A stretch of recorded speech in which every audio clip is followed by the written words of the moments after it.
Show. And what a show we have for you tonight. Holy Moses, this is one of the most spectacular yet.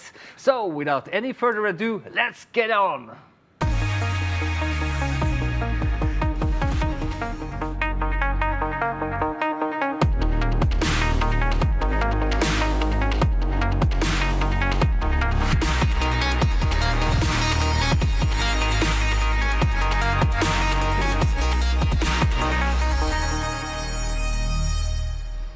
And welcome, and we have some spectacular guests today, and we are hosting a show only for the world famous NEP. They're everywhere, now also on the Bridge Show. And of course I have Arne. Welcome Arne, from NEP's Norway division. Thank you. And of course we have the notorious Daniel Murphy, live from Australia. No, it's not Australia. You're actually in Hilversum. That's correct. Thanks for having me. Oh, it's great to have you here, Daniel. And the reason I mentioned Australia was, of course, that, you know, Daniel is mostly known for being one of the people architecting and building the fantastic Australian operations. You are pretty inspired by the Australian operations. I actually was part of the bidding process for that operation back in 2016. But I haven't been part in the implementation. So I'm very impressed with what Daniel and his colleagues have done down there. We are too. We went actually to Sydney, a whole bunch of us, to visit, first of all, Daniel, but also to be able to look at the impressive operations that you've done in the Andrews hubs. And Daniel, with your own words, describe a little about what is an Andrews hub. So the Andrews hubs are essentially centralised production based out of Sydney and Melbourne in Australia. We have a unique geography which means effectively we've got a whole continent to cover in terms of sports production. And this can be a very costly exercise for our broadcasters in travelling people from one side of the country to the other. But it also means that you lose talent when they have to be on a plane for 2 days or travelling so much. So the Andrews Hub is over 40 stadiums around the country to the two locations and allows our clients to base themselves out of Sydney or Melbourne, which just really offers them the ability to get consistency and get a lot of benefit out of centrally locating their production staff. So we effectively split the OB in half. We've got the cameraman, the audio guys, and sometimes commentary on site to do the coverage of the games. And then at the hub we have centralised facilities like PCRs, sound control rooms, multi-rooms for graphics, downstreaming, virtual systems, replay, and this means that basically the crews can walk in the door into a very comfortable environment, very familiar environment, right down the road from their house and go home at the end of the day, which is some really good benefits for our production teams. That is superb, and I do believe we have some pictures of these amazing hubs that we can actually show off. Here is one of the control rooms. It's pretty impressive, and I was very, very impressed with what you said about, you know, the long distances, because here in Norway we do also have these long distances, and I believe NEP, or it was actually called something else back in the day, but that NEP was actually one of the first to actually utilize IP networks. Yes, NEP has been using IP networks for contribution from horse racing arenas since 2000, 2001. I think it was 99. 20 years ago, yes, give or take. So, but that was not the same IP as the Andrews hubs today, but it's still interesting heritage. We've been there all along. That's very, very true. And I don't know if you remember, Daniel, but we were there, was it a year ago? We certainly do. It was great to host you guys down and partner with you on some of the development work that you guys have been doing. Arne's Kenneth and Stoller. Oh, yes, at the front of the Sydney hubs there. They were so impressed, and they were also then working in one of your labs. We have a picture of that right here, and here we also see one of the replay controls that you have in the hub, and you have 4 or 5 control rooms. We've got 4 control rooms in Sydney, and we've got 5 control rooms down in Melbourne. So yeah, there's a lot of production space. Originally, when we started a couple of years ago, we started with 7. We've already added 2 more, and with increased interest, we look to add more facilities in the future. But that means that if you then have 4 or even remember 5 control rooms, you can then do 5 parallel productions, right? And we are doing more than 5 parallel productions. So at the moment, the hubs have been very full, with a lot of interest in doing remote sport with Australia. Very difficult to travel around in Australia at the moment. So yeah, it's been great to see them full. And yeah, they're fantastic facilities. We're lucky enough to be greenfield. So effectively, everything we got there was new and purpose-built for the whole concept of remote production. That is awesome, and I mean, I was so impressed. And you know, as you say, you've been there as well on this process, and it blew my mind. And also, another thing that blew my mind, because we were there also participating in some of your great rugby productions, and we saw some innovative use of the widgets for the first time, didn't we, Daniel?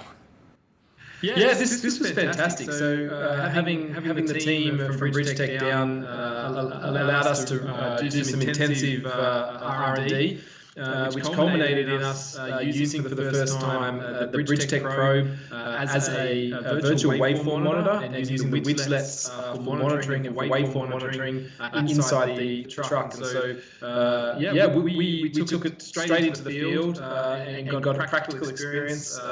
You can see there one of our CCU operators on one of our NRL matches using the BridgeTech probe. And we got some fantastic feedback from the operators in the field. That is good to hear. And you know, since we are on a live show, and you know we love live television, so we can't waste an opportunity. So I have, of course, a surprise for you, Daniel. Are you ready for a surprise? I'm ready for a surprise. All right, because lo and behold, I have the amazing double panel for you. That's amazing. That's awesome. And this is actually a prototype that we especially designed for Daniel to fit into his IP buses. It's two iPad Pros connected to a frame side by side. And of course, it's the power over Ethernet with gigabit Ethernet because you really can't use Wi-Fi in a truck. So here you go. I'm actually going to give it to you, Daniel. But then again, here is Arne, and I'm not sure. He seems to want it as well. You might get it, you might not get it. We'll see how this goes. Seems to me. Yeah, that looks sexy. That's very nice work. I'm so glad to finally see it in real life. We've obviously been looking at the drawings and going back and forth on this. Is awesome. I'm excited to actually install it in our new truck. Oh yeah, we're getting it to you as soon as this program is over. If Arne gives it up. Yeah, that's the problem. Thankfully I made a couple. No, but I also want to show you, Daniel, one more thing, basically, and that is some proof of the versatility of the widgets. Tim, do you have one of our? There you go. I think that he's preparing for the demonstration. And actually, Daniel, here you actually go. Here you have the a complete multi-viewer created only by widgets. That basically means that every single thing you see here is a widget that we use in our MCR. What do you think? Yeah, this is great. This is I mean, obviously we're a big fan of virtualized platforms. The nature of centralizing your equipment is you want to get the most resource, the most utilization out of your resource you can. Combining and virtualizing your processing is really important, and I think that's what we really like about the widgets is the flexibility and the ability for us to kind of determine where we use it and how we use it, you know, it's not just about having an accurate waveform monitor or a waveform monitor that just ticks the boxes of what we've always had. The BridgeTech probe actually allows us to then distribute that out, and like what we did at the Campbelltown OB, where we actually had the server running back at the hub, and we're able to send the waveform monitors with the pictures across the WAN to monitor it in the truck. So we basically have a rack up of processing in there to do it. This really optimizes our workflow and makes the most out of our gear. So it's really exciting stuff to see it all coming together. Oh yeah, we couldn't agree more. We are super excited because again, as we say, it's only a web browser away. You put it on a web browser. That means that suddenly, you know, time and distance doesn't really matter that much. You can be anywhere, which is, you know, kind of great because, as you say, to limit traveling. And I remember when we did the horse racing project back in the day, that we were sending satellite trucks all over Scandinavia. It took forever. And how many satellite trucks did we have to cover Scandinavia? I think it was 7. And you know that was pretty costly, and by then having an IP network instead, that really helped. But that was only for contribution, and of course now you guys in Australia are doing it for anything, which is impressive. Yeah, it's really that's what it's all about. It's about that flexibility and you know.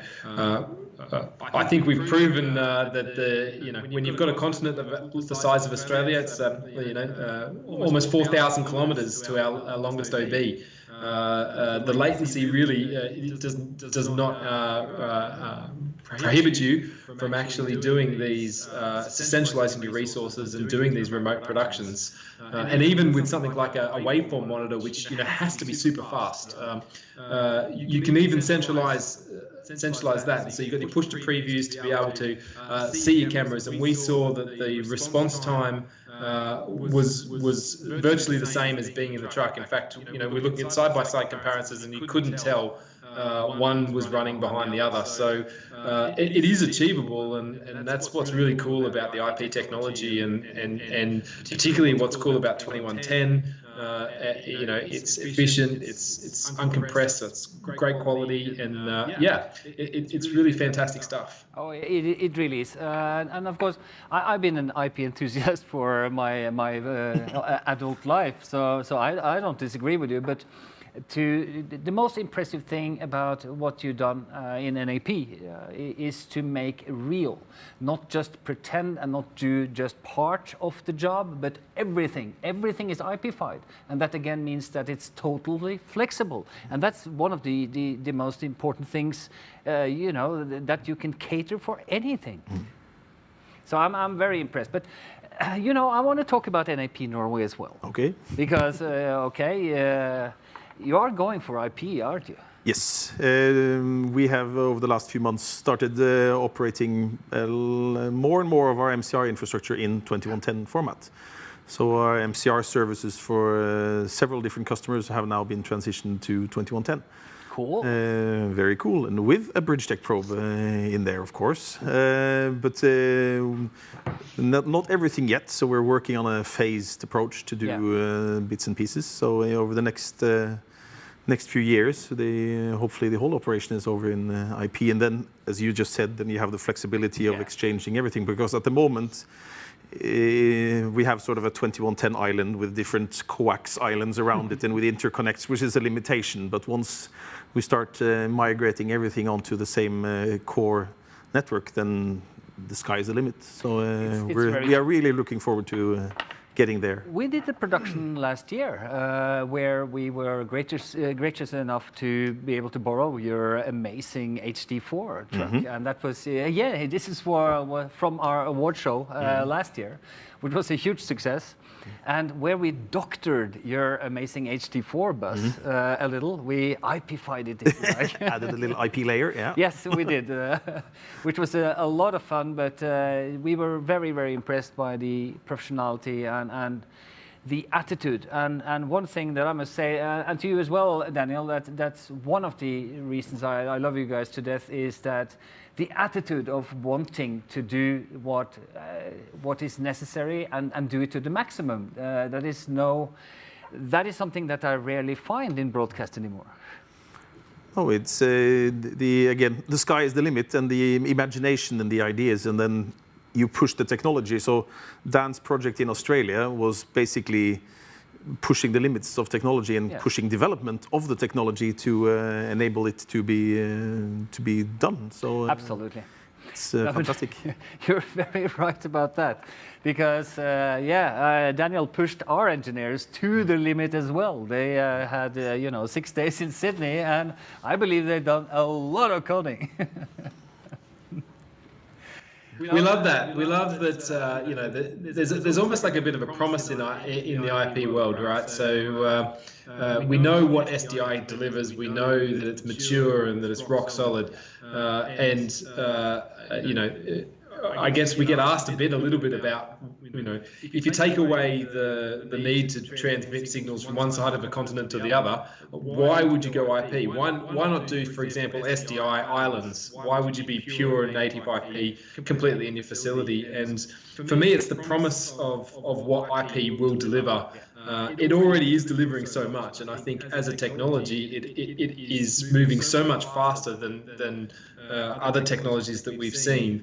But the promise is that it will actually be so flexible and so allow us to be so agile that we will become way more efficient as a business. And I think that's the value for me. I get excited about the R&D because every effort that we put into it, every iteration that we make in our workflows gets it that much better and better. And I think in the next couple of years, as the control layer standardizes more, and as the network control becomes more defined, and the industry kind of adopts more SDN and more control within the network layer, we're really going to see the IP technology deliver a lot of the promises that we've been making for a while.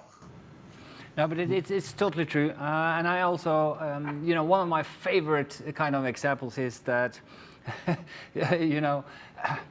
well, IP is so much faster, because remember, with SDI, you have frame buffers everywhere. So just a small SDI cable, that's 2 frames of delay already there. And whilst you on IP can actually get the latency back to what I call good old analog days, because I'm that old and I remember analog. Oh my goodness. But the key thing in analog was it was blazingly fast. When you pushed for a signal, it came. There was no delay, basically. And that was pretty fascinating. It was. And now we're back to that kind of spectacular abilities just because of IP. No, yeah, that is so true. Yeah. And I love the fact that with all of that, as processing kind of increases, and as we've got so much more compute available to us, what we can actually do in such a short period of time is incredible. You think about the pixel processing that we can do in 4K with high dynamic range. It's crazy, and as that increases, as compute power increases, we'll see our ability to process video and the time it takes to process video shrink down, and the transport mechanism that we've got in IP is really built to take advantage of those savings. Oh, it really is. Oh my good. Daniel, we can sit here and talk all night about this. I mean, I know you to be passionate about this subject as well, and Arne, you got the same. But I think that, to spare some of our listeners to us ranting about this thing, I think that we should actually thank you, Daniel, for joining us. That was very, very kind of you. And basically, love to have you back on the show as soon as possible. And Arne, thank you for taking the time out from a very, very busy schedule. So yes, we're glad to have you here. Thank you. And again, I want to remind you that you should basically go and see this channel every single Tuesday. Subscribe on your YouTube, please do. And also look us up on all the different social things, including our website, bridgetech.tv. In the meantime, you have a fabulous day.